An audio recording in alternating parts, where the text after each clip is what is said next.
ازيكم عاملين ايه؟ يا رب تكونوا بخير. ان شاء الله النهارده هنعمل مع بعض وصفه بالجلاش حلوه قوي. هنعمل النهارده رولات الجلاش، وصفه حلوه وسريعه وكمان تشرفك في اي عزومه.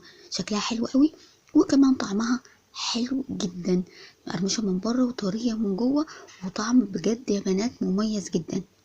قبل بقى ما نبتدي الفيديو ونشوف ايه الطريقه ايه هي، لو بتشوفوني اول مره انا ام رودي، لايك شير واشتراك في القناه لو الفيديو عجبكم. بسم الله ونصلي على الحبيب المصطفى عليه افضل الصلاه والسلام، ونبدا بقى الفيديو بتاعنا ونشوف هنعمل رولات الجلاش النهارده ازاي. يلا بينا. في البدايه عندي كده لفه من الجلاش، هبتدي اخد ورقتين. طبعا لو كان الجلاش خفيف هناخد ورقتين، انما لو كان الجلاش سميك هاخد ورقه واحده بس كفايه. تمام. هبتدي اخد ورقتين واسيب الباقي على جنب، نلفه بقى بنفس الورقه او نغطيه بفوطه عشان ما تعرضش الهواء، عشان ما ينشفش معايا. نجيب بقى ورقه الجلاش وندهنها سمنه كويس جدا، واحنا عارفين ان الجلاش بيحب السمنه كتير، واهم حاجه ندهن الاطراف كويس جدا. وبعد كده هجيب ورقه تانية واحطها من فوق. طبعا هنا الجلاش في كام ورقه كده بيبقى متقطع، ما تقلقيش، حطي الورقه المتقطعه من فوق يعني عشان تبقى عليها الحشوه. تمام. هبتدي برضو ادهن سمنة كويس جدا عشان الجلاش يبقى مقرمش وكمان يبقى مورق. نتأكد بقى كويس ان احنا دهنا سمنة كويس جدا. هبتدي بقى، كنت حاطة الورقة بالعرض هخليها بالطول.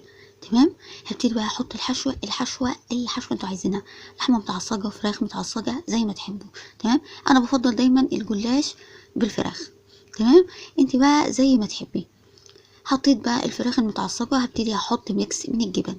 تمام. الخطوه دي اختياري، مش عايزه جبن تقدري تستغني عنها تماما. ولما نيجي نحشي على طرف الورقه عشان نعرف نلف كويس. هبتدي بقى الف، عشان كده قلت احط ورقتين من الجلاش عشان الورقه ما تبقاش خفيفه والحشوه تبقى تقيله من جوه والورقه تتقطع معايا. لفيت بقى الجلاش لرول. عندي هنا صينيه مدهونه سمنه كويس، وهبتدي احط فيها الرول. نعمل واحدة تانية نفس الطريقة، ندهن سمنة كويس جدا، أهم حاجة الأطراف. وبعد كده هحط ورقة تانية من فوق وهبتدي أحط الحشوة هنا زي ما قلنا اختياري، تقدري كمان تعمليها جبن اللهم صل على سيدنا محمد وفلفل ألوان وزيتون، بتبقى تحفة جدا.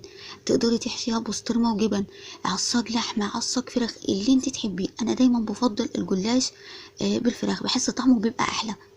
كل واحد على حسب ذوقه. نحط بقى الرول التاني جنب الرول الاولاني ونخلص الكمية كلها كده بنفس الطريقة.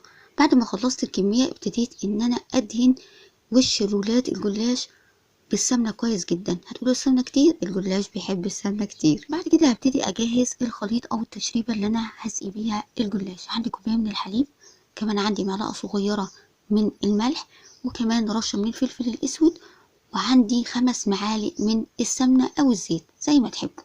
هقلب كله كده مع بعض، يعني نقلب تقليبة حلوة كده عشان الملح يدوب وكمان الخليط كله يتداخل مع بعض. بعد كده عندي عدد بيضة، هبتدي ان انا اضربها وابتدي انزل بيها على الخليط اللي انا جهزته. نضرب بقى البيضة مع الخليط كويس جدا. اهم حاجة انا عايزة البيضة تختفي تماما، مش عايزاها تبقى ظاهرة في الخليط.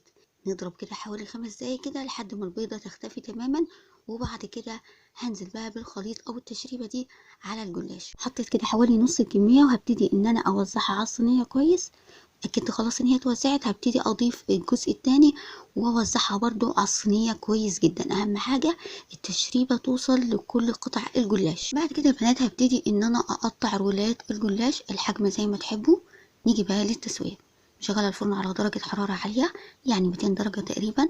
هحط الصينية في الرف الوسطاني، الفرن يبقى شغال من تحت بس.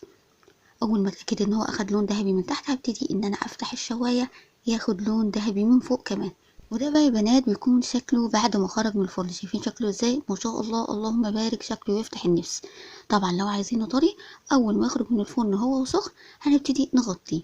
عايزينه مقرمش بقى هنسيبه بقى مكشوف، بيبقى طري من جوه ومقرمش من بره، وبيبقى طعمه تحفه جدا وهيشرفك في اي عزومه. بتمنى بقى الفيديو يكون عجبكم وطريقتي للجلاش تكون عجبتكم. لو عجبتكم بقى متنسوش اللايك والشير والاشتراك في القناه. استودعكم الله، والسلام عليكم ورحمه الله وبركاته.